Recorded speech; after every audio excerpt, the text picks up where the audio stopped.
Não, Manuel, não tem de quê. Estamos a começar agora também. Só estou à espera que os outros entrem em linha para começarmos, ok?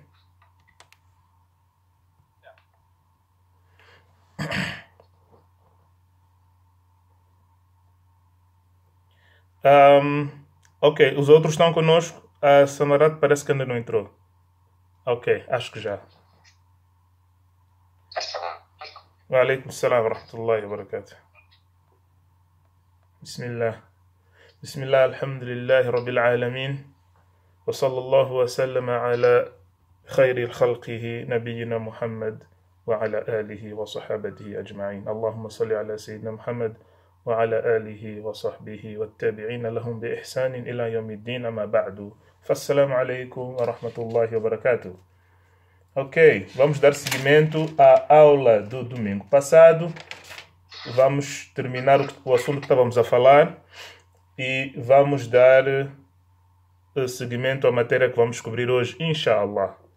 Temos que ser um pouco rápidos para podermos cobrir a matéria. Há muita matéria para cobrir ainda, inshallah. Ok, então, na aula passada nós terminamos olhando para o que era? Olhando para as ações que podem levar a pessoa a receber castigo na campa. Não é? Olhando para as ações que podem levar uma pessoa a receber o castigo na campa. Ora bem, vamos lá. Falamos até do hadith em que o Nabi sallallahu alaihi wasallam disse que ele teve um sonho e que no sonho vieram dois homens levar a ele para uma viagem, né? Um passeio, podemos assim dizer, em que ele encontrou lá vários castigos que estavam relacionados com algumas ações e alguns pecados, e ele informou-nos que tipo de pecados é que eram aqueles. Muito bem. Agora, o que é que pode salvar uma pessoa do castigo da campa? O que pode salvar uma pessoa do castigo da campa são as boas ações em geral. Em geral, as boas ações, a pessoa ter um bom comportamento, a pessoa ter boas ações, salá, jejum, tratar bem os seus pais, tratar bem os seus irmãos, tratar bem as pessoas em geral à sua volta, ter um caráter bom perante as pessoas, ser justo, tudo isso, inshallah. A caridade em particular, é muito boa porque há um hadith da Aisha radiallahu anha, está no Sahih Bukhari, está no Sahih Muslim também, se não me engano, está nos dois, sim, em que veio uma senhora de Ahlul Kitab, ok? Uma senhora do grupo dos judeus. Ela era de Ahlul Kitab, mas era do grupo dos judeus. E foi bater a porta em casa da Sayyidatu Aisha radiallahu anha. E pediu alguma coisa. Estava a pedir, estava com fome. E a Aisha deu a ela um pouco de tâmaras. E aquela senhora fez dua para ela. Fez dua para a Aisha radiallahu anha. E disse que Allah te proteja do castigo da campa. Que Allah te proteja do castigo da campa. E a Aisha ficou perplexa. Disse, não existe isso de castigo da campa. Nós não temos isso. Isso é vossa coisa, vocês, os judeus. Nós, muçulmanos, não acreditamos nisso. Foi mais ou menos essa resposta que ela deu à senhora. Então a senhora foi embora. E a Aisha diz que eu fiquei à espera do mensageiro de Allah. Fiquei à espera que ele viesse para casa. Quando ele chegou, eu perguntei a ele. Disse, olha, ouvi uma coisa muito estranha hoje. Veio cá uma senhora a pedir, não é? Alguma ajuda. Eu dei a ela um pouco de tâmara. E ela fez dua para mim dizendo que Allah subhanahu wa ta'ala te proteja do castigo da campa. E o Nabi sallallahu alaihi wasallam respondeu, ela disse sim. Isto foi-me inspirado, isto foi-me revelado. Allah informou-me que o nosso ummah será castigado na campa para aqueles que tiveram más ações. Então ele disse que Allah informou ele, portanto não era algo da cabeça dele, não era algo que ele achava, sallallahu alaihi wasallam, também não podia ser. Nós temos o melhor mensageiro, sallallahu alaihi wasallam. وما ينطق عن الهوى إن هو إلا وحي يوحى. Então, sallallahu alaihi wasallam confirmou a ela que sim. E ela diz que depois daquele dia, eu ouvia a ele, quando ele fazia salah, sempre que ele fazia salah, ele dizia: Allahumma inni a'udhu bika min adhab al-qabr. Ele pedia refúgio a Allah do castigo da campa. Ok? Agora, será que o Nabi sallallahu alaihi wasallam começou a fazer esse dua, a pedir proteção do castigo da campa, naquele dia?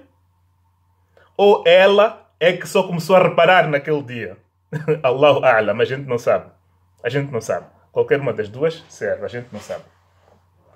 Então, para além das boas ações, o dua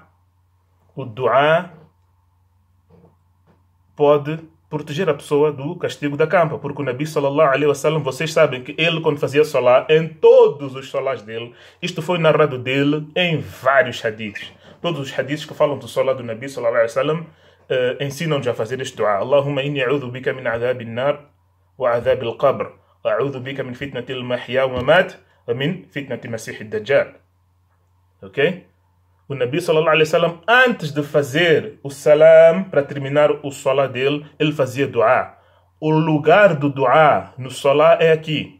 É dentro do salah, quando a pessoa termina o tashahud, ok? Quando a pessoa termina o tashahud, atahiyatu lillah, etc, etc. Antes dele fazer salam, para o lado direito, ele faz dua. E o Nabi sallallahu alaihi wasallam, sempre, em todos os salahs dele, ele fazia este dua, em que ele pedia refúgio de Allah destas quatro coisas. Allahumma inni a'udhu bika min adhab an-nar. Oh Allah, eu peço o teu refúgio do castigo do fogo. Wa min adhab al-qabr. E do castigo da campa. Wa min fitnati mahya wa mamat. E do fitna da morte e da vida. Wa min fitnati masih ad-dajjal. Ou wa min fitnati... Ou noutra narração, wa min sharri fitnati masih ad-dajjal. Portanto, peço proteção do fitna do Dajjal. Ok? Então, o Nabi sallallahu alaihi wasallam, em todos os salahs dele, ele fazia este dua. Isto quer dizer o quê? Isto quer dizer que nós também devemos aprender este dua e fazer. Ok? Devemos aprender este dua. Inshallah, eu vou pôr no grupo. Vou pôr no grupo o hadith e o dua para vocês passarem a fazer sempre no vosso salah. Ok? Outra pessoa que está salva do castigo da campa é o shahid, o mártir. O mártir, o Nabi sallallahu alaihi wasallam diz que os pecados dele são todos perdoados com a primeira gota de sangue que cai. Então, aquele soldado que está no campo de batalha a combater o inimigo e morre no campo de batalha por uma causa justa, a combater o inimigo, portanto, pela causa de Allah, tabaraka wa ta'ala, ele não tem castigo no qabr. Os pecados dele são todos perdoados com a primeira gota de sangue. E a alma dele vai diretamente para o paraíso. E as almas dos shahids estão no paraíso, não são como as outras. Porque as nossas almas, em geral, vão para os céus. Depois Allah manda escrever no Iliyin ou no Sijin, conforme nós vimos. Depois manda a alma voltar para a dunya. Mas do shahid, não. Aquele que morre no campo da batalha, não. Aquele que morre no campo da batalha, as almas deles ficam no paraíso. São introduzidas em corpos de pássaros. E eles ficam a voar no paraíso até Yom Al-Qiyamah, inshallah. Allah subhanahu wa ta'ala põe as almas deles em corpos de pássaros. E eles ficam a voar no paraíso. Conforme a gente vê no Suratu Ali Imran. Ok? Inshallah, vamos pôr no grupo também estes versículos que falam disso. Uma grande bênção que Allah subhanahu wa ta'ala deu ao shahid. Então, em todo o mundo, os militares são muito respeitados. A vida de um militar, a vida de uma pessoa que dedica o seu tempo e a sua vida a defender a sua pátria, a defender a soberania do seu território e da sua pátria, do seu país. Isto é algo de muito valor. E no Islã também é algo de muito valor. E Allah subhanahu wa ta'ala tem algumas recompensas especiais e específicas para estas pessoas que entregam a sua vida a defender os muçulmanos e a defender o território dos muçulmanos. É uma vida muito apreciada por Allah. E quando a pessoa morre numa situação dessas, a pessoa tem recompensas extraordinárias que Allah prometeu a eles. E uma delas é esta. É que eles não passam pelo castigo da campa, não passam por nada. A alma deles vai diretamente para o paraíso e fica no paraíso. A alma do Shahid. Outra pessoa que está protegida do castigo da campa é o Murabit. Al-Murabitun. O Murabit, nos textos clássicos, né? Nos textos clássicos do Islã, nos livros clássicos antigos, Al-Murabit significa o quê? Significa aquele soldado. Mais uma vez, estamos a ver aqui outra referência à vida militar. Infelizmente, hoje em dia a vida militar é vista com um certo... Não sei. As pessoas não querem, muita gente não quer ter essa vida. Mas quando é vivida corretamente, pode ser uma boa vida, inshallah. Então, o soldado Al-Murabit. Al-Murabit é um soldado que está nas fronteiras do território, a defender as fronteiras. Ok? Porque os soldados são de vários tipos, não é? Há aqueles que estão na reserva, há aqueles que estão no quartel, dentro das cidades, ou no quartel fora das cidades. E há aqueles que estão no limite do nosso território, a defender as nossas fronteiras, que é onde tem mais probabilidade de serem atacados por um inimigo externo. Então é um trabalho que acarreta um pouco mais de risco. Então o Nabi sallallahu alaihi wasallam disse que as pessoas que passam a sua vida nesta situação, nesta posição, a fazer este trabalho, também serão protegidas do castigo da campa. E, bom, já que estamos a falar da vida militar, não podemos passar por este assunto sem tocar num assunto que aconteceu no nosso país, que é lá de Matalan, não é? Lembrei-me disto agora, que estou a falar deste assunto. Subhanallah, la ilaha illallah, que Allah subhanahu wa ta'ala proteja a toda a gente, todas as vítimas, que Allah subhanahu wa ta'ala dê alento aos corações das famílias, que Allah subhanahu wa ta'ala proteja as próximas pessoas que vão ir parar lá, que Allah subhanahu wa ta'ala proteja as nossas irmãs, as nossas filhas e as nossas primas que podem ir lá parar. Foi uma vergonha muito grande essa notícia que saiu. Ficamos todos chocados com aquilo. Ficamos todos... Não tenho palavras, né? Mas, mais uma vez, nós vemos que quando o Islã nos diz para nós fazermos uma coisa, quando o Sharia coloca certas regras e certos limites nas coisas, é para o nosso próprio bem. Por que é que tu vais ter instrutores homens para treinar meninas? Faz sentido? Isto não faz sentido. Você está a tapar o sol com a peneira. Você está a provocar uma situação que depois vai ser muito difícil de controlar. Por que não ter instrutoras mulheres para as instruendas mulheres? Por que não?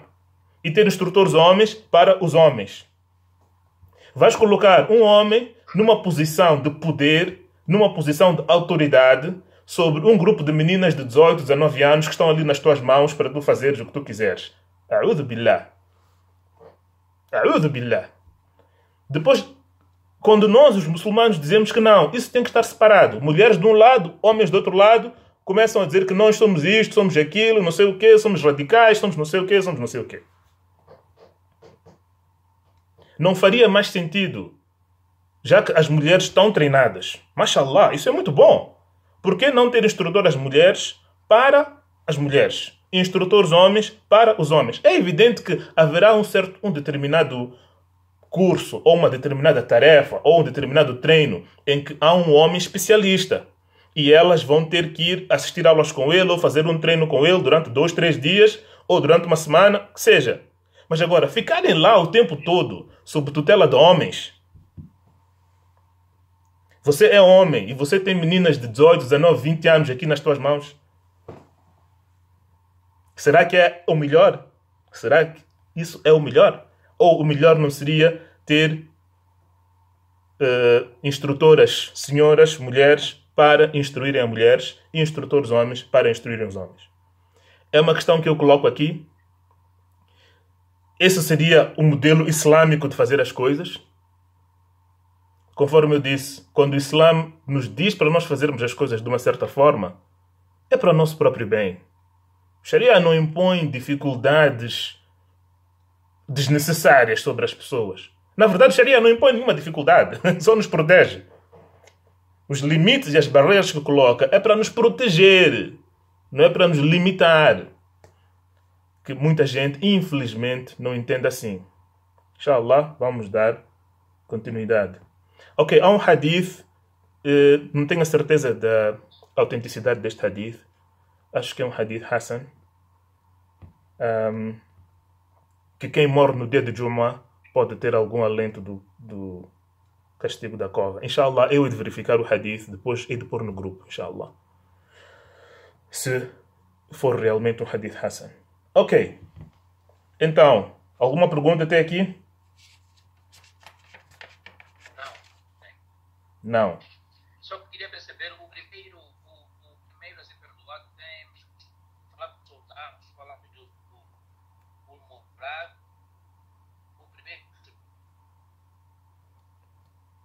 O primeiro grupo, a primeira ação é fazer dua. Fazer dua para Allah nos proteger do castigo da campa. Sim. Ok? Depois o grupo dos shahids, os mártires, aqueles que morrem no campo de batalha, a defender a causa de Allah, tabaraka wa ta'ala, a defender o território soberano. A seguir o murabit, a seguir é aquele soldado que está nas fronteiras, que está de guarda, que está a guarnecer o território.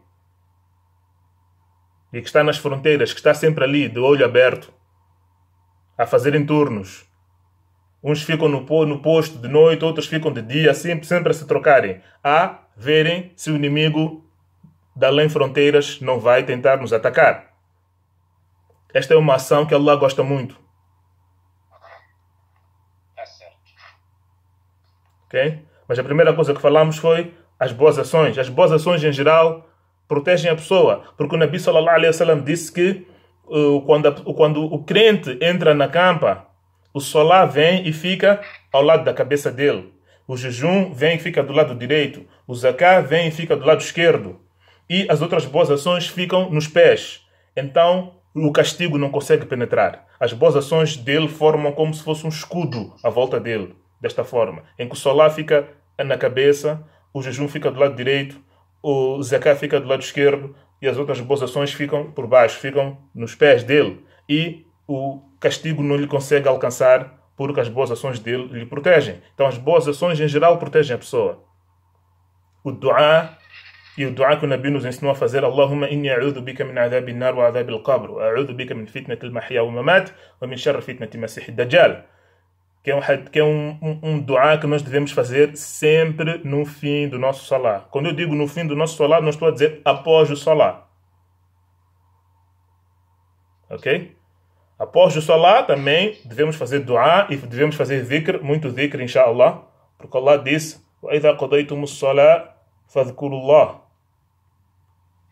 No Surat al-Baqarah, Allah disse: quando terminarem o vosso salá, façam dhikr de Allah. Então devemos fazer dhikr de Allah. Não é? Subhanallah, alhamdulillah, Allahu Akbar, 33 vezes, 33 vezes, 33 vezes. Ok? E todo tipo de dhikr de Allah. Allahumma innaka anta as-salam wa minka as-salam. Ok? Os adhkar a seguir ao salah, inshallah, podemos aprender numa outra ocasião. Mas o dua é muito importante.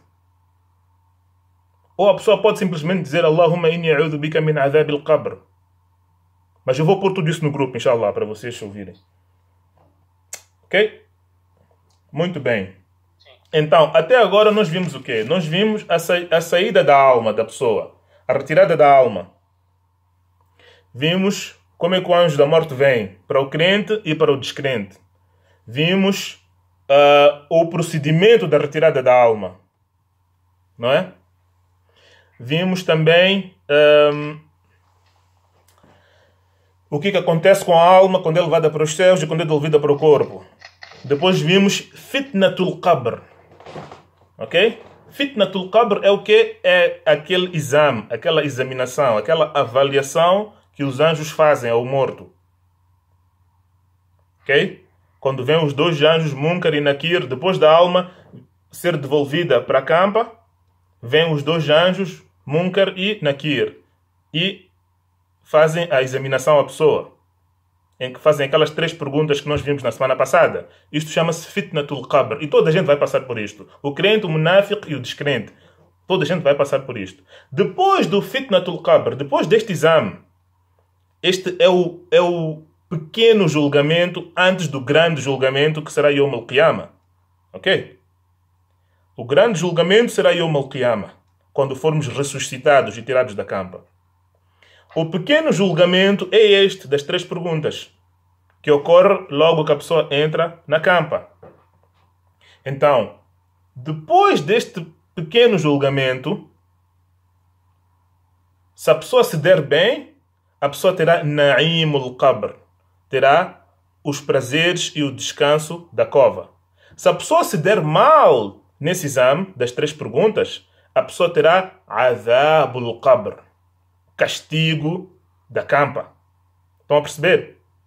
Então, é assim, é um sistema. Nós vimos a retirada da alma, como é que o anjo retira a alma, o que é que acontece com a alma quando é retirada, quando é devolvida para o corpo. Depois de ser devolvida para o corpo, vêm os 2 anjos e colocam o exame. E se a pessoa passa o exame, depois vêm outros anjos. Ok? E a campa da pessoa é aberta, expandida, é tornada um salão muito grande. E vêm as boas ações dele em forma de um homem com uma aparência agradável. Ok? Vimos tudo isto. E depois a campa dele é ornamentada com ornamentos do paraíso. E é dito a ele, descanse, durma. Há uma narração que diz isso. No Tirmidhi, acho. Agora, para o outro lado também vimos aquela pessoa que no exame, nesse pequeno julgamento, dá-se mal. A seguir a isso, quando os anjos vão embora, vêm as ações dele em forma de um homem com uma aparência desagradável, com um cheiro muito mau. Ok? E a pessoa vê o seu lugar no inferno. É mostrado o seu lugar no inferno. E aquilo já é um castigo para ele. E depois já há outros castigos que lhe são dados também na campa. Ok? Depois disso, o que acontece? Ficamos na campa à espera de sermos ressuscitados. Não é? Ficamos na campa à espera de sermos ressuscitados. E, conforme vimos na semana passada, não há como voltar para o Dunya. A vida da campa chama-se Al-Barzakh. Al-Barzakh. Barzakh, conforme explicamos, é o quê? É... Mashallah, é... como se fosse uma muralha, uma barreira. Eu dei o exemplo de uma pessoa que está a viajar na estrada, não é? A pessoa está a percorrer o caminho e vê a estrada à sua frente, não é? Vê o caminho à sua frente, não tem nenhum carro. E ele vai andando. E de repente, à sua trás, ergue-se uma muralha, ergue-se uma barreira. Ele, quando olha para trás, ele vê aquele muro, vê aquela parede erguida. Que significa que se ele quiser voltar para trás no caminho, ele já não pode. É uma barreira intransponível. Ok?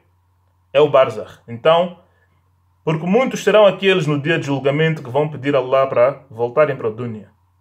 Os descrentes em particular. Havemos de ver isso quando chegarmos lá à frente. Quando chegarmos na parte do próprio dia de julgamento, como é que será. Então, a pessoa fica no barzakh até o dia de julgamento. E a vida do barzakh, inshallah, havemos de ir vendo durante estas sessões. Havemos de ir vendo o que acontece, o que a pessoa pode fazer, o que não pode fazer. Para o crente em particular, ele tem descanso. Resumidamente, ele tem descanso. Para o descrente, ou para o crente que era criminoso, ele não tem descanso, ele tem castigo. E é por isso que nós não dizemos, quando alguém morre, foi descansar. Vocês já ouviram as pessoas a dizer isso, né? Ele morreu, foi descansar. Foi descansar? Quem te disse que foi descansar? Nós fazemos dua para que seja essa a realidade dele. Essa é nossa responsabilidade.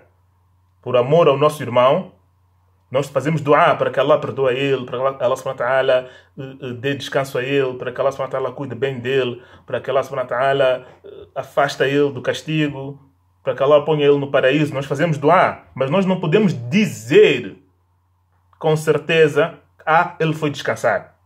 Quem te disse que ele foi descansar? Isso é uma coisa que as pessoas dizem só. Mas ninguém tem direito de dizer isso. Mesmo que tenha sido uma pessoa com boas ações, que nós víamos com boas ações, nós não podemos dizer, ele foi descansar. Não. Foi descansar, inshallah. Isso sim, podemos dizer. Foi descansar, inshallah. E fazemos dua para ele, porque é um direito que os nossos irmãos têm sobre nós. Que a gente faça o janaza deles, que a gente enterra eles devidamente, como muçulmano, e no janaza nós fazemos dua, não é? A oração do janaza é um dua, efetivamente, não é?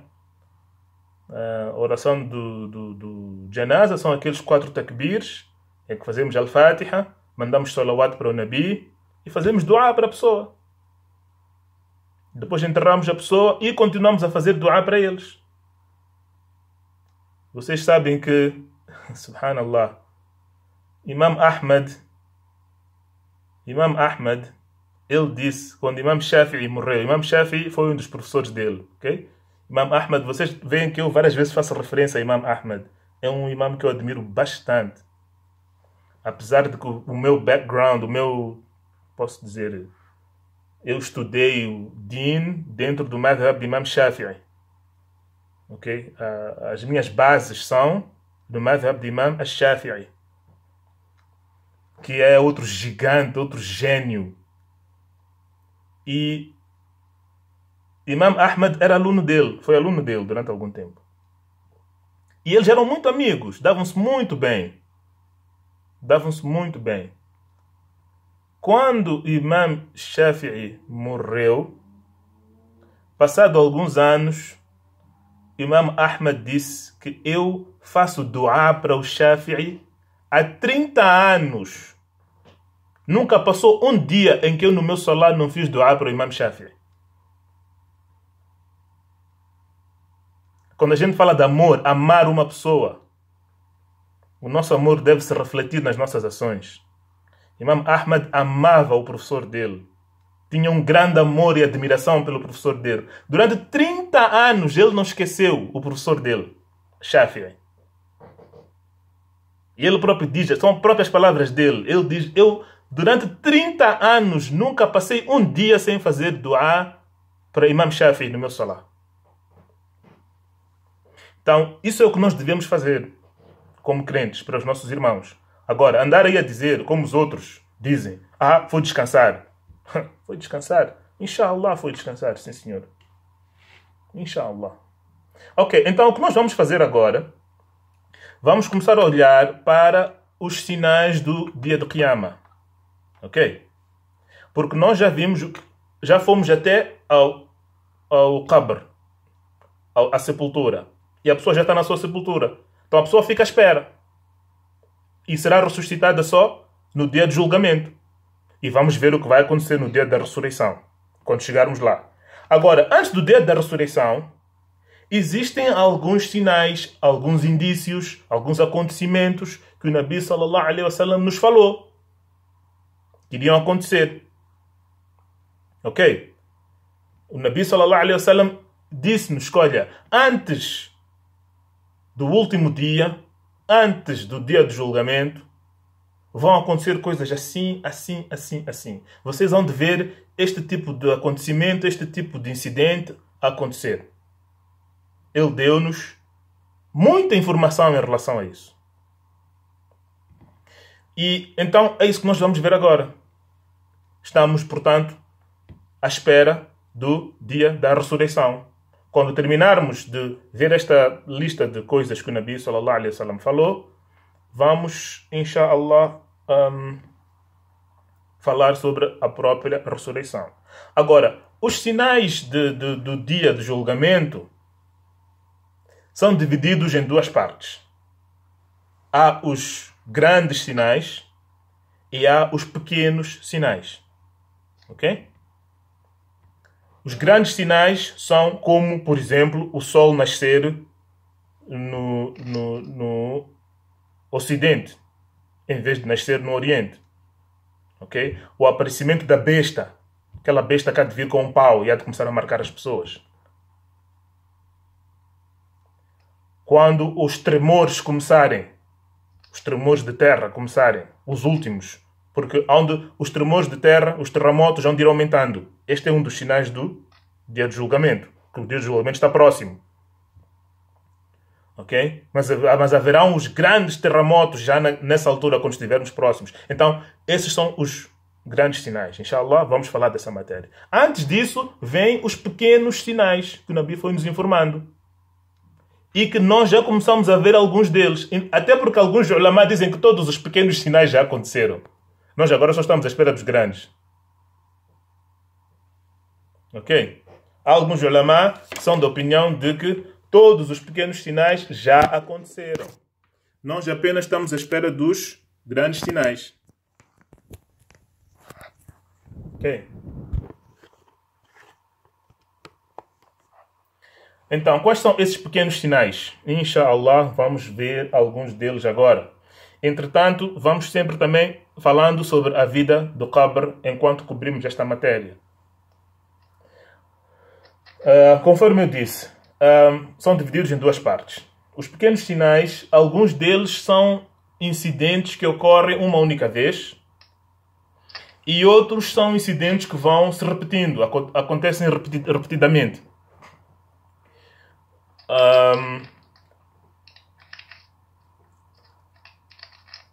Por exemplo, o Nabi sallallahu alaihi wasallam disse: "Yakthuru al-haraj", haverá muita matança, haverão muitos massacres. Isto são coisas que já aconteceram, mas que também voltam a acontecer. Isto já aconteceu dentro do nosso ummah e que Allah nos proteja. Pode muito bem vir a acontecer. Mais uma vez ou mais algumas vezes. Então, o Nabi sallallahu alaihi wasallam disse-nos que vamos olhar para o primeiro sinal. Ele disse-nos que o advento dele, o aparecimento dele, é um dos sinais de que estamos perto do fim do mundo. Ok? Hadith está no Sahih al-Bukhari. Ele disse: "Bu'ithtu anna wa sa'a kahatain." E ele juntou estes dois dedos assim. Juntou estes dois dedos assim. Ele disse: eu e a hora. Eu e a hora. A hora significa o quê? Significa o fim do mundo. Significa a hora do julgamento. Eu e a hora fomos, Ba'ath. Ba'ath significa o quê? Ba'ath em português seria o quê? Seria, trazer, vir ao de cima, não é?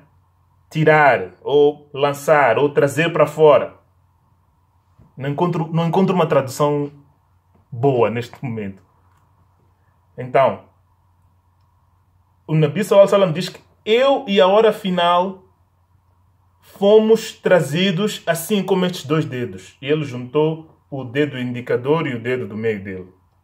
Isto quer dizer o quê? Que o tempo que falta entre o advento dele, entre o aparecimento dele e a hora final é só este bocadinho. Comparado à história humana na face da Terra.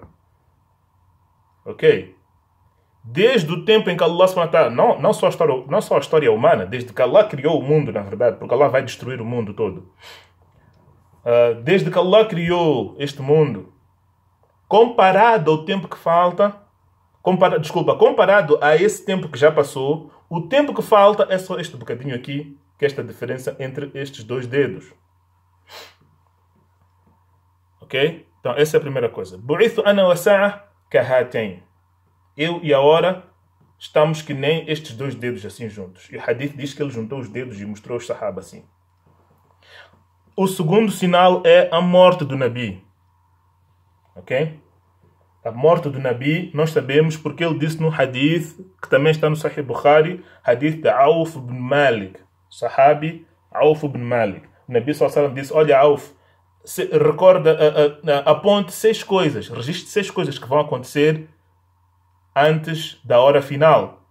E uma dessas 6 coisas que o Nabi disse a este sahabi é a morte dele. Ok? Então, o Nabi sallallahu alaihi wasallam morreu. O Nabi sallallahu alaihi wasallam está no Alamul Barzakh neste momento. Aquelas pessoas que têm crença de que o Nabi está vivo e que ele aparece até nos encontros deles, quando eles fazem essas coisas de Maulid, etc. Esta crença está errada. Esta crença não faz parte do nosso din. Innaka mayitun wa innahum mayitun. Allah disse no Coran, no Surah Zumar. E não tem nada de errado o Nabi morrer, sallallahu alaihi wasallam, porque ele era ser humano. E Allah subhanahu wa ta'ala enviou um ser humano para guiar e orientar outros seres humanos. Que faz perfeito sentido. Por que Allah havia de mandar um que não é ser humano para vir nos ensinar como viver a vida de um ser humano? O único que não morreu é o Isa. É o Cristo. O Cristo não morreu. É o único profeta que não morreu. O Cristo não morreu. Allah tirou o Cristo daqui de Dunya e levou a ele para o céu. E guardou a ele lá. Em corpo e alma. E Allah subhanahu wa ta'ala sabe como fazer isso. Isso pode não caber na nossa cabeça. Porque o nosso cérebro é muito pequeno para entender. Mas Allah fez isso. E é por isso que Allah... Diga. É por isso que Allah disse no Coran: وَمَا قَتَلُوهُ وَمَا صَلَبُوهُ. Eles não lhe mataram e nem lhe crucificaram. Mas sim, Allah elevou a ele para os céus. Allah diz, Allah elevou a ele para junto de si. É a expressão que vem no Corão, a expressão específica, para junto de Allah. E Allah subhanahu wa ta'ala vai enviar a ele de volta para este mundo. Quando? Quando estivermos próximos do dia do julgamento. Este é um dos outros grandes sinais também de que a hora estará próxima. Será o retorno do Cristo para aqui, para o mundo. Será o retorno do Cristo. E nessa altura, aquelas pessoas que diziam que ele é Deus ou que ele é filho de Allah, porque há pessoas que acreditam que o Cristo, sendo um ser humano, é Allah. Outros dizem que não, ele não é Allah, ele é filho de Allah. Mas ele também é Allah, porque dizem que ele é o Senhor. A'udhu billah, que Allah nos proteja disso. Mas ele é filho do Senhor. Então, ele é o Senhor ou ele é filho do Senhor? Estas crenças falsas, inshallah, quando o Cristo retornar, ele vai esclarecer o assunto, inshallah. Então, dos profetas todos que Allah enviou, o Cristo é o único que não morreu. Porque Allah tem uma missão particular para ele.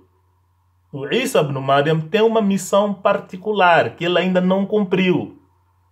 Allah indicou a ele para ele cumprir uma determinada missão. Qual é? Que é de matar o Dajjal, é de matar o Anticristo. Quando o Dajjal aparecer, que é conhecido como Anticristo também em outras tradições, Allah há de mandar o Cristo autêntico para vir eliminar o falso. Estão a perceber? É por isso que Allah guardou o Cristo autêntico, o Messias autêntico, o verdadeiro. Allah tirou ele do mundo e disse: não, vais esperar até o tempo do fitna do Dajjal. Quando o fitna do Dajjal aparecer, Allah vai enviar ele de volta à Dunya para o autêntico eliminar o falso. E depois aí o Cristo vai morrer e vai ser enterrado, como qualquer outro ser humano. Depois dele cumprir com essa missão, inshallah, devemos de ver isso tudo quando chegarmos nessa matéria, em detalhe. Aí ele vai morrer. E vai morrer como um ser humano normal. E vai ser enterrado. Ok? Então, bom, estamos a falar muito, estamos a desviar do nosso assunto. Vocês às vezes têm que me dar assim um lembrete que eu estou a sair do assunto para eu voltar a entrar nos carris. Ok. O terceiro sinal é que Jerusalém seria conquistado. Ok? Eu estou a dar-vos uma listagem de sinais. Não é necessariamente conforme vocês vão encontrar nos livros de Hadith. Eu simplesmente estou a listar aqueles que eu achei que talvez nós não temos assim tanto conhecimento deles. Porque há muitos que são conhecidos, como os hadiths que falam por aí, que o Nabi Sallam disse que quando chegar perto do fim do tempo, haverão muitas raparigas cantoras, haverão mulheres que estarão vestidas, mas estarão nuas ao mesmo tempo, etc. Hadiths que são conhecidos. Mas há outros que não são tão conhecidos, que são esses que eu tento trazer para vocês. Ok. A conquista de Beitul Maqdis. Beitul Maqdis é o quê? É Jerusalém. E quando é que isto ocorreu? Isto ocorreu no tempo de Sayyidina Umar ibn Khattab, radiallahu anhu. No tempo de Umar ibn Khattab, os muçulmanos conquistaram Jerusalém. E o comandante dessa missão, o general que estava à frente desse exército, era Abu Ubaida ibn al-Jarrah. Amr Abu Ubaida ibn al-Jarrah. Quem estava à frente da missão inicialmente era Khalid ibn al-Walid. Mas, quando Omar tomou o poder, quando Abu Bakr morreu e Omar ficou na liderança, Omar substituiu e pôs como comandante desse exército Abu Ubaida. Abu Ubaida é um sahabi muito querido por nós. É um dos 10 a quem o Nabi Sallallahu Alaihi Wasallam prometeu paraíso ainda em vida. Ok? Al-Ashra Mubashirina bil Jannah. Os 10 que foram prometidos o paraíso enquanto estavam em vida. Hadith muito famoso que enumera 10 sahaba que foram prometidos paraíso. Abu Bakr, Omar, Uthman, Ali, Az-Zubair, Talha, Sa'id bin Zayd, Abdurrahman bin Auf, Talha bin Ubaidillah e Abu Ubaida ibn al-Jarrah. Esses nomes nós devemos conhecer e vamos conhecer, inshallah. Conforme eu disse da outra vez, estas são as nossas estrelas, as nossas superestrelas, as nossas celebridades, são estas pessoas. Não são aquelas pessoas que aparecem a fazer coisas de vergonha na televisão, novelas, filmes, séries, não sei o quê, não sei o quê. E que quando você vai a ver a vida que eles levam, não é? Quando você vai a ver a vida do dia a dia deles, na vida real deles, fora do serviço. Bom, serviço, se aquilo até pode se chamar de serviço, não sei se podemos chamar aquilo de serviço, aquilo que eles fazem nos filmes. Mas, quando você vai olhar para a vida privada deles em casa, você encontra coisas estranhas lá. Encontra homossexualismo, consumo de droga, alcoolismo. E depois é apresentado aqui nas novelas, nos filmes, como se fosse uma pessoa decente. A'udhu billah. Existem alguns que são decentes, não há dúvida. nós vimos uma atriz de Bollywood. Quando eu falo de Bollywood, estou a falar daqueles filmes indianos. Eu não sei nada daquilo, nunca acompanhei aquilo na minha vida. Só tomei conhecimento quando houve uma atriz que pertencia àquele mundo desses filmes de patetice. Ela era muçulmana e ela quis passar a levar o Islã dela a sério. E ela abandonou a carreira dela. Era uma atriz muito famosa, muito conhecida. Eu esqueço o nome dela agora. Foi recente isso, há uns 6 meses. Não, 6 meses não, mais. Um ano e meio atrás. Ela abandonou a carreira dela, onde faturava milhões. E os mídias caíram em cima dela. Começaram a apontar o dedo para ela, que ela é radical, que ela é extremista, que ela é não sei o que. Ela disse, não, eu simplesmente quero fazer o melhor que eu posso na minha religião. E fazendo o melhor que eu posso na minha religião, eu não posso estar a ter este trabalho, em que tenho que estar aqui a beijar homens estranhos. Tenho que estar aqui a fazer cenas de amor com homens estranhos. Que vida é essa? Depois você vai para casa, encontra o seu marido. A'udhu billah. A'udhu billah. Que Allah nos proteja disso. Então, as nossas superestrelas são estas. São estas pessoas. Então, quando o exército conseguiu tomar a cidade, os donos da cidade, digamos, o conselho municipal da cidade, disse a Abu Ubaida, os líderes religiosos, os líderes da cidade, os ulama que eram cristãos, porque era o território cristão aquele, ok? Disseram a ele, olha, nós não te vamos entregar a chave da cidade. As grandes cidades naquela altura, em particular Jerusalém, tinham uma tradição, posso assim dizer, em que a cidade tem uma chave. E quem está com a chave da cidade é o líder, o rei, ou o imperador, ou o governador da cidade. Então disseram a ele, opa, tudo bem, tu venceste, mas nós não te vamos entregar a chave da cidade a ti. Nós só vamos entregar a chave da cidade ao vosso Amirul Mu'minin, ao vosso líder. Porque ele é o único que merece ser entregue a chave de uma cidade como de Jerusalém. Jerusalém era uma cidade muito famosa, muito rica, muito querida. Então, Omar, quando recebeu essa notícia lá em Medina, porque Omar estava em Medina, era o chefe de Estado dos muçulmanos, ele consultou ao conselho de Shura.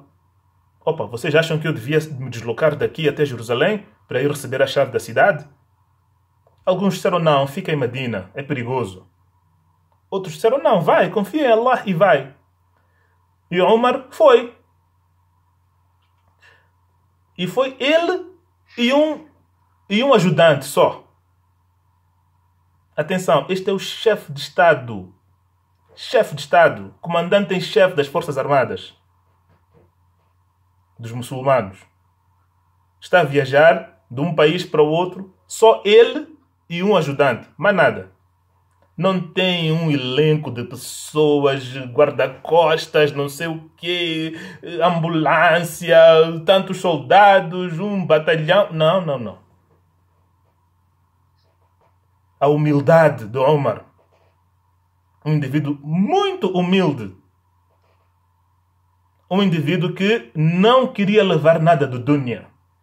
Quando ele ficou chefe de Estado, ele continuou a viver exatamente da mesma forma como vivia antes de ser chefe de Estado. A roupa que Omar usava tinha remendos. Ele não tinha trocas, não tinha mudas de roupa. Tinha talvez uma muda de roupa para sexta-feira, para o dia de Juma. Fora disso, ele usava a mesma roupa que até tinha remendos. E nesta ocasião em que ele foi para Jerusalém, a roupa dele tinha 14 remendos.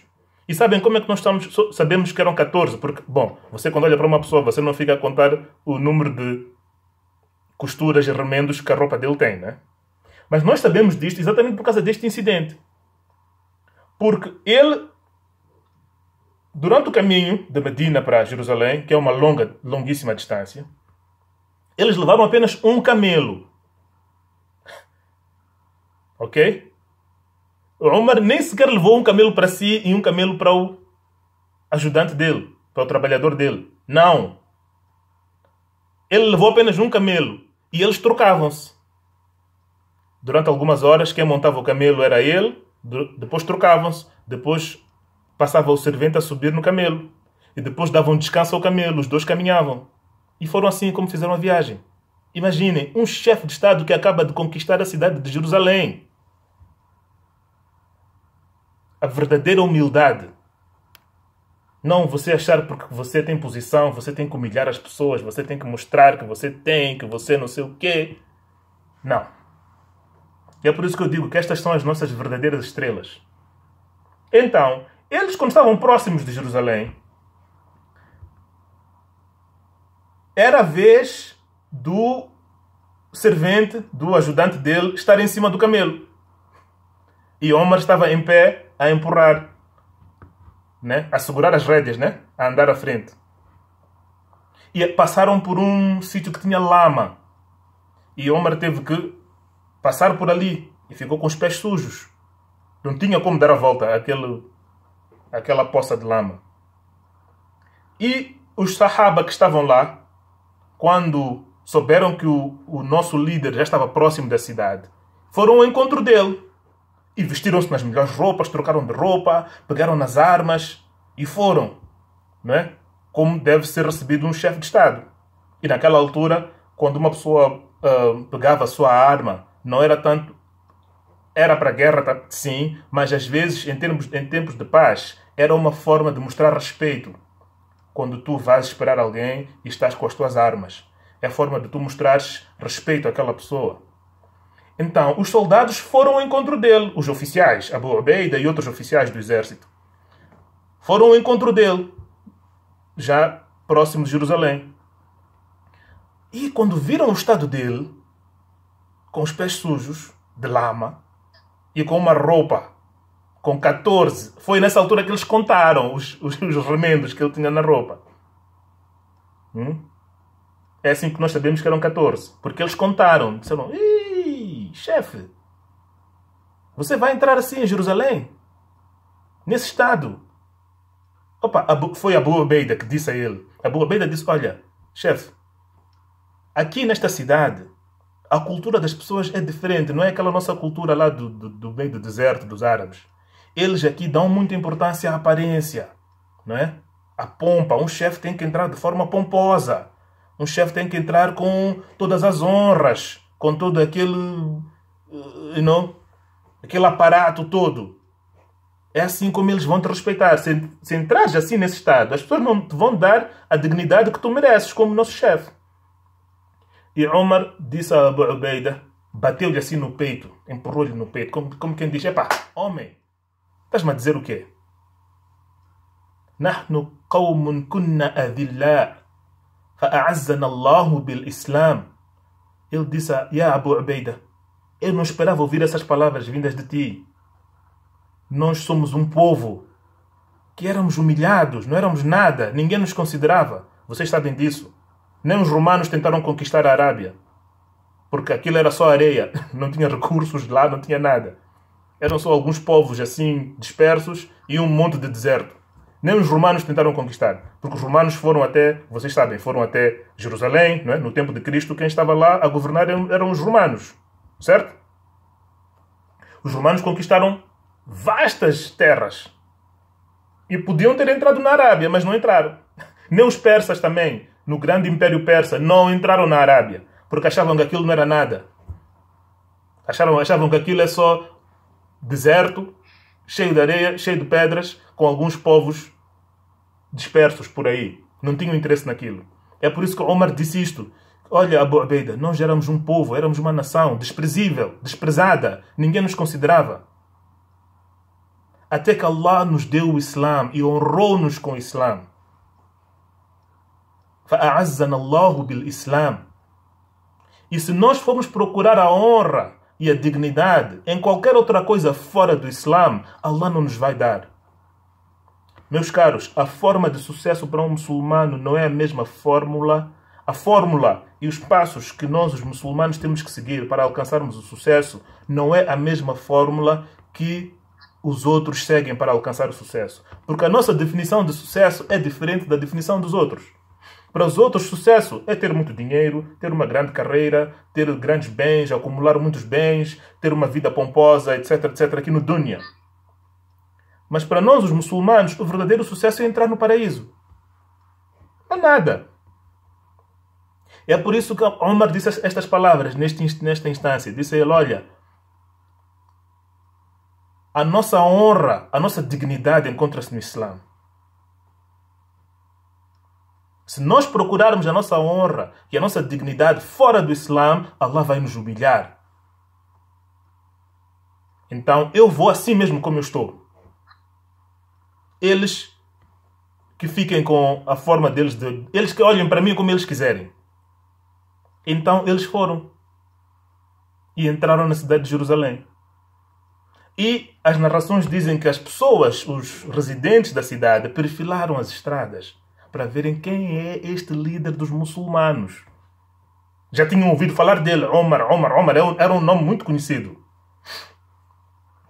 As pessoas ficaram nas varandas das casas, ficaram nas ruas à espera de ver a ele. E quando viram ele a entrar naquele estado, com uma roupa com remendos, 14 remendos, algumas das pessoas de Jerusalém começaram a chorar, os religiosos em particular. Porque eles lembraram-se da humildade que um líder deve ter. Coisa que eles sabiam da própria religião deles, dos próprios livros deles. E os próprios livros deles também já antecipavam, já falavam do dia em que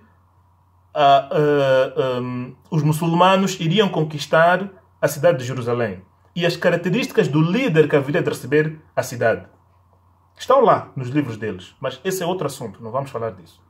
Então, muitas das pessoas choraram quando viram Omar. E Omar disse, a minha dignidade é assim mesmo. E ele foi entregue a chave da cidade. E assim foi a conquista de Jerusalém. É um assunto, talvez, para ser falado numa outra, com mais detalhe, né? Numa outra instância. Então, este é um dos sinais do aparecimento da hora final. Estou a ir em sequência cronológica também, né? Primeiro o nascimento do Nabi, depois a morte do Nabi, depois a conquista de Jerusalém, depois a Ta'un, uma epidemia. Estamos num momento de pandemia, né? Houve uma epidemia que atacou a província de Sham. Sham é aquela região da Palestina, da Síria, Jordânia, toda aquela região chama-se Sham. Okay? Nos livros clássicos, nas obras clássicas nossas, o nome que é dado àquela região, Líbano, Palestina, Jordânia, Síria, toda aquela região chama-se Sham. Okay? E é uma terra abençoada. O Nabi sallallahu alaihi wasallam fez dua por aquela região. E Allah tabaraka wa ta'ala também informou-nos no Corão. Tanto mais que nós sabemos que Jerusalém é uma das cidades sagradas do Islã. Ok? Então é uma terra abençoada. Houve uma epidemia que atacou, em que morreram 25 mil muçulmanos naquela epidemia. Inshallah, podemos falar sobre isso numa outra ocasião. Houveram alguns sahaba que morreram. Este próprio Abu Ubaida, que era o comandante deste exército que conquistou Jerusalém, porque ele depois ficou a viver lá. E morreu lá. E morreu exatamente nessa epidemia, nessa praga. Mu'adh ibn Jabal morreu nessa praga. O filho do Mu'adh ibn Jabal. Inshallah, podemos falar sobre isso também numa outra ocasião. Depois o Nabi sallallahu alaihi wasallam disse que haveria de haver um tempo de muita riqueza. Haveria de haver um tempo de muita riqueza, em que as pessoas haviam de até de recusar 100 dinares. O Nabi sallallahu disse que uma pessoa havia de ser dada 100 dinares e havia de recusar, devia dizer, estás-me a dar 100 dinares. Agora, 100 dinar é o quê? O dinar e o dirham era o dinheiro daquela altura. Eram as moedas que eram usadas naquela altura. O dinar é uma moeda de ouro. E o dirham é uma moeda de prata. Okay? Há alguns países hoje que têm como nome das suas moedas. Por exemplo, nos Emirados Árabes, a moeda deles é dirham. Okay? Mas é um nome só que estão a dar, não que eles usam moedas de prata. Eles usam notas de papel, como os outros países, mas simplesmente é o nome que deram à moeda deles, dirham. E vem desse tempo. No tempo do Nabi sallallahu alaihi wasallam era assim, usava-se ouro e prata como dinheiro. E, inshallah, estamos a fazer tudo em vídeo. Quando tivermos a oportunidade de estar juntos, eu posso vos mostrar até um dirham e um dinar. Ok? Inshallah. Então, o dinar é uma moeda de ouro. O dirham é uma moeda de prata. Então, estou a imaginar o que é uma pessoa receber 100 moedas de ouro e recusar, achar que não é nada. O Nabi disse que haveria de haver esse tempo. E os ulama dizem que, alguns dizem que isto aconteceu no tempo de Umar ibn Abdulaziz. Então, houve um outro líder dos muçulmanos que também tinha o nome de Omar, ou Omar, conforme é dito nos nossos meios. A gente diz Omar, mas o nome é Omar. Houve um outro Omar mais tarde, Omar ibn Abdulaziz, de Banu Umayya. E no tempo dele havia muita abundância de riqueza. Ele era um líder justo. Antes dele, houveram alguns líderes que não eram tão justos. Mas Omar ibn Abdulaziz foi um líder justo, que tinha muita compaixão pelos muçulmanos. E ele liderou com tanta justiça que Allah abriu as portas da riqueza. Tanto mais que houve uma vez que ele recebeu um monte de dinheiro da província de Ifriqiya. Ele disse, mas por que me estão a mandar este dinheiro todo? O dinheiro deve ser, o zakat deve ser distribuído no sítio onde é recolhido. E disseram que não, é que lá já não há ninguém para receber zakat, já não há pessoas pobres lá naquela província para receber zakat. Então decidimos mandar o dinheiro para o governo central, né? Para onde estava o líder. Porque Ifriqiya era uma província. Então a província mandou fundos para o governo central, para a capital. E o governo central diz que não. O zakat deve ser distribuído onde é recolhido. Vamos explicar o que isso quer dizer daqui a pouco. Mas disseram que não, lá já não há pessoas pobres, já não há ninguém para receber zakat. E Omar ibn Abdulaziz disse, não, olha, mandem esse dinheiro voltar para lá e eles que construam estradas e que libertem escravos com esse dinheiro. Agora, ponto número 1. Ifriqiya começou como um posto militar no norte da África. O nome África é derivado deste nome Ifriqiya. Ifriqiya. Era um posto militar dos muçulmanos no norte da África. Na Tunísia, onde hoje em dia é Tunísia. Ok? Onde hoje em dia é Tunísia. E é daí onde vem o nome África. E são poucos os africanos que sabem que o nome do continente deles deriva da língua árabe. Sabiam disso? Da mesma forma que são poucos os portugueses que sabem que o nome Portugal deriva da língua árabe. O nome Portugal é árabe, puro. Não sei se vocês sabiam disso. Sabiam?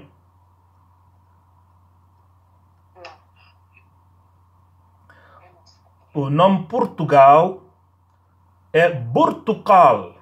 Bortucal. Bortucal significa laranja na língua árabe. Significa laranja. Porque quando os muçulmanos conquistaram aquela terra, Portugal e Espanha, conforme... Eu acho que... Bom, nós ainda não cobrimos essa matéria. Vamos cobrir essa matéria toda ela. Inshallah. Do tempo dos muçulmanos na Espanha e em Portugal.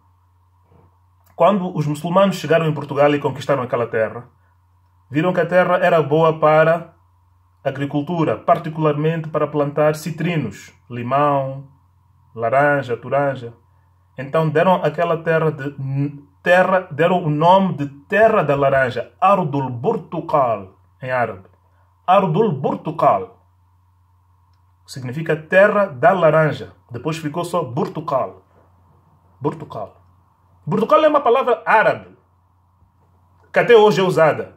Quando você aprende as cores na língua árabe, chega na cor laranja, a cor laranja é Bortucal. Até hoje é usada essa palavra. E é Portugal. E na língua portuguesa há muitas palavras que provêm do árabe, né? Nomes e tudo, nomes e vários vocábulos os Almeidas deste mundo, Almeida é puro árabe, até porque Almeida é o nome de um capítulo do Alcorão. Almeida é o nome do 5º capítulo do Alcorão, Al-Ma'idah. Al-Ma'idah, que nós já referimos aqui, até no grupo já postamos alguns versículos desse sura. Não é? Al-Ma'idah é Almeida. Ok? Outros nomes também. Nuno. O nome Nuno é puro árabe. Nuno é o quê? Quem adivinha? Manuel. Nuno. Sim. Pode ser menino. É uma menino. Não, Nuno é a letra Nun, que também é um capítulo do Alcorão. Há um capítulo no Alcorão, capítulo número 66. Nun, wal-qalami wa ma yasturun. É isso mesmo. Capítulo número 66, sura número 66, chama-se Nun. E Nun é Nuno. Conforme algumas pessoas têm o nome do 5º capítulo do Alcorão, que é usado como apelido, há pessoas que têm nome deste capítulo do Alcorão, Nun. Ok? E muitas outras palavras que podemos aprender em outras ocasiões. Só quis vos dar aqui um cheirinho desse assunto. Isso porquê? Porque os muçulmanos ficaram naquela região durante 800 anos a governar aquela região. E depois fomos derrotados e fomos enxotados de lá. Mas, inshallah, vamos aprender sobre isso numa outra ocasião. Então, esta província Ifriqiya mandou esse dinheiro todo para o chefe de Estado, na altura. E o chefe de Estado, que também não tinha ninguém a precisar de dinheiro onde ele estava, mandou o dinheiro de volta.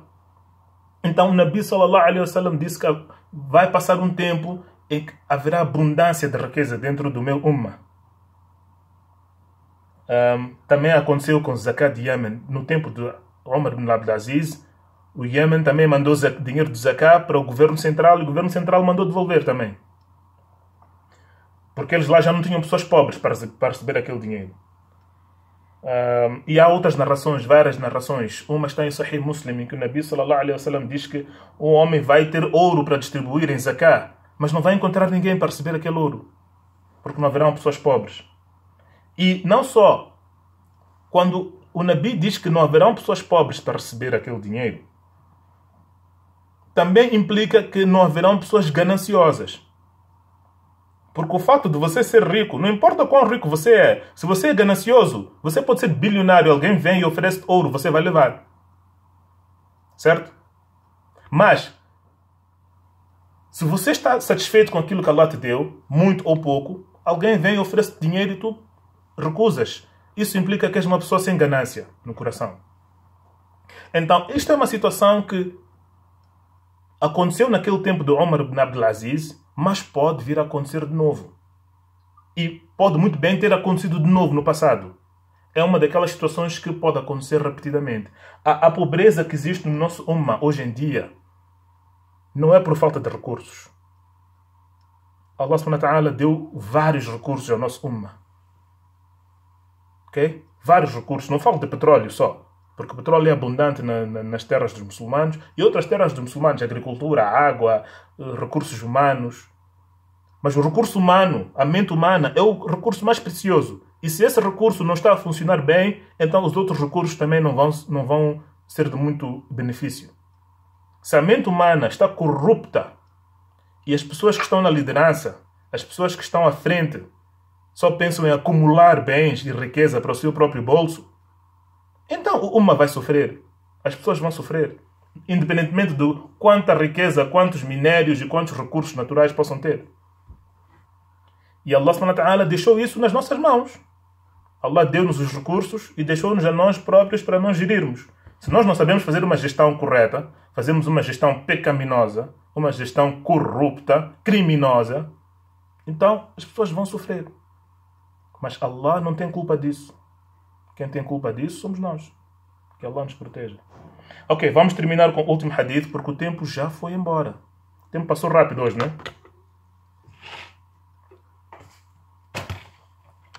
vamos terminar com o último hadith, inshallah.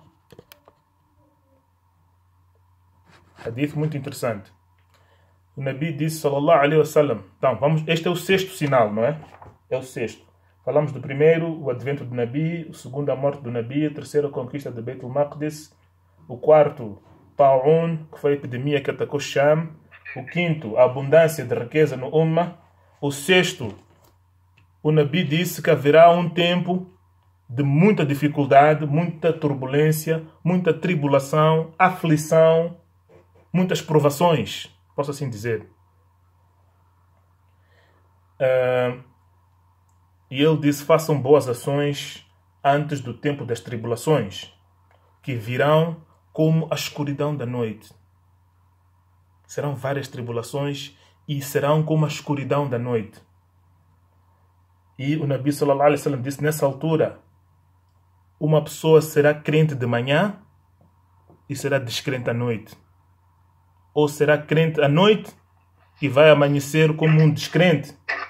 Por quê? Porque estará disposto a vender o seu din por um preço mísero de dunya. Que Allah nos proteja disso. De vendermos o nosso din por um preço mísero de dunya. Isto quer dizer o quê? A pessoa não tem firmeza na sua fé. A pessoa não tem firmeza no seu Islã. Está disposto a fazer qualquer coisa para ganhar um bocadinho de dinheiro. Até mesmo vender a fé dele. Vender a fé dele significa o que aqui? Significa envolver-se em coisas que Allah proibiu para poder ganhar dinheiro.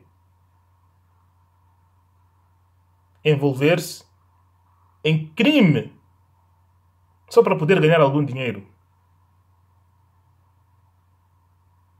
Envolver-se em atividade criminosa para poder ganhar algum dunya. A pessoa envolve-se em batidas. Coisas que Allah estritamente proibiu. A pessoa quando não tem... a pessoa deve se contentar com o pouco que tem. Porque daqui a pouco todos vamos entrar na cova. Está bem, não tens, aguenta mais um pouco, Allah vai abrir. Se Allah não abrir também, vais entrar na cova. E quando entras na cova será para sempre. Eternidade. De que vale você, por causa de alguns anos aqui no dunya, envolver-se em atividade criminosa? Por um lado, podes ser preso e ir para a prisão. Mas mesmo que não sejas preso, mesmo que não vais para a prisão, nós vimos hadith daquele indivíduo que roubou uma manta. E quando ele morreu, os sahaba disseram que ele estará no paraíso. E o Nabi disse, não, ele não estará no paraíso. A manta que ele roubou no dia de Khaybar está-lhe a cobrir agora como uma manta de fogo dentro da campa dele. Ele, quando roubou aquilo, pensou que tinha se safado, porque ninguém lhe descobriu. Enquanto ele estava em vida, ninguém sabia. Tanto mais que as pessoas, até quando ele morreu, estavam a falar bem dele. Estavam a falar bem dele. Pensavam que era uma pessoa que estará no paraíso. Ninguém falou mal dele, porque ninguém sabia que ele tinha roubado. Mas Allah enviou informação para o Nabi a dizer que não.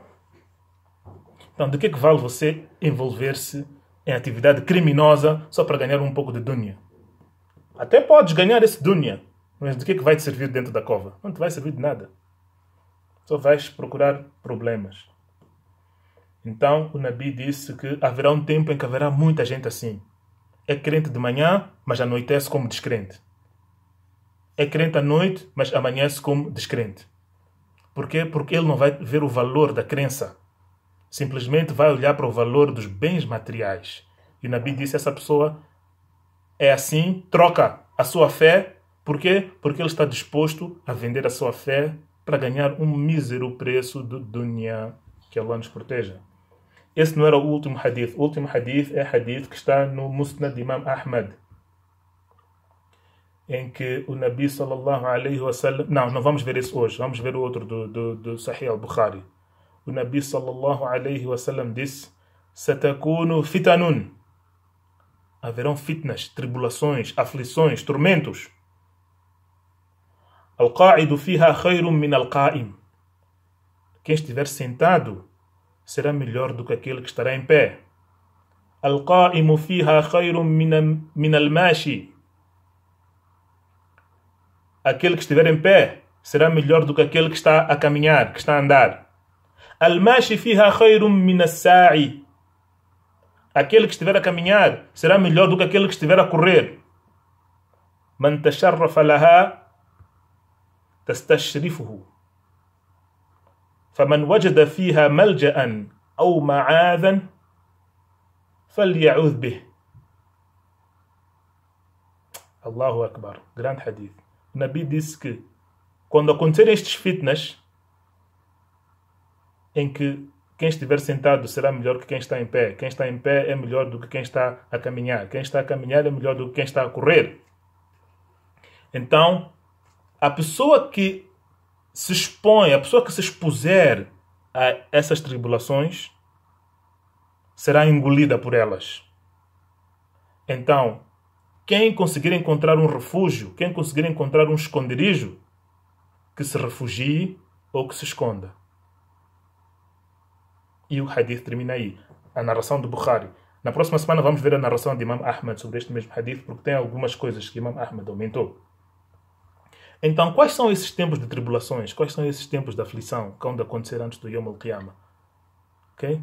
Inshallah, vamos ver isto na próxima sessão, exatamente o que os ulama disseram acerca disso. Mas, em geral, são tempos de conflito em que nós não conseguimos discernir, não conseguimos ver qual é a parte que está certa, que tem razão, e qual é a parte que está errada.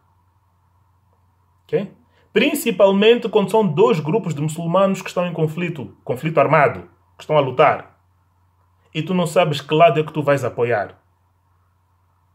Porque é um fitna, não está claro. Não está claro quem tem razão, quem não tem razão. Quem está na causa de Allah e quem não está na causa de Allah. Então, nessa altura, o Nabi disse, vocês não se envolvam. Porque há vezes que as pessoas podem estar em conflito e ambos estão a lutar pelo dunya só. Nenhum deles está a lutar pela causa de Allah. Muitas dessas guerras que a gente vê são por causa de recursos.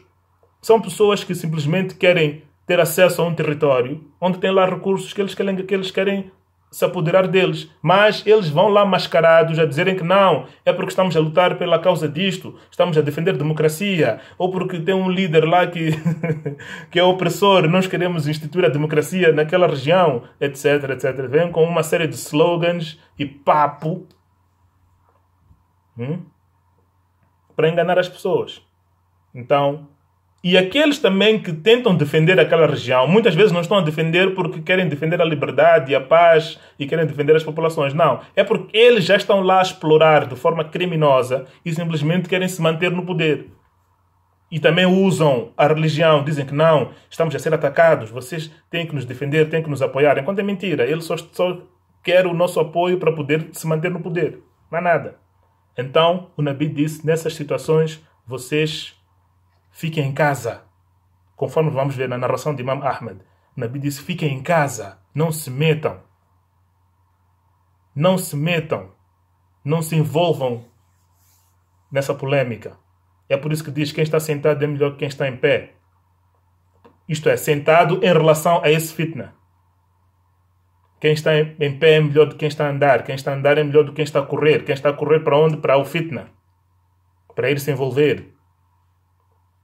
E se vocês conseguirem encontrar algum refúgio, devem se refugiar. Por que o Nabi disse isso? Porque muitas vezes essas situações vêm ter até nós. As pessoas vêm nos procurar para nos recrutar.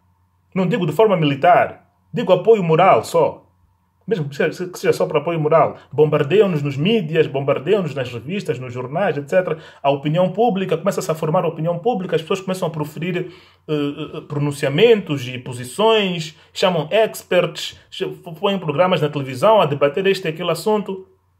E as pessoas começam a formar opinião sem realmente saberem o que se passa lá. Nessas situações, o Nabi disse, você fique sentado. Não se meta nisso. Porque isso será apenas um fitna. Inshallah, vamos ver a narração de Imam Ahmad sobre este mesmo assunto na próxima semana. Hada wa sallallahu ala sayyidina Muhammad. Alguma pergunta? Não. Ok, Ok, mashallah. Então, هذا واستغفر الله لي ولكم ولسائر المسلمين فاستغفروه إنه هو الغفور الرحيم. السلام عليكم ورحمة الله. Qualquer coisa ponha no grupo, inshallah.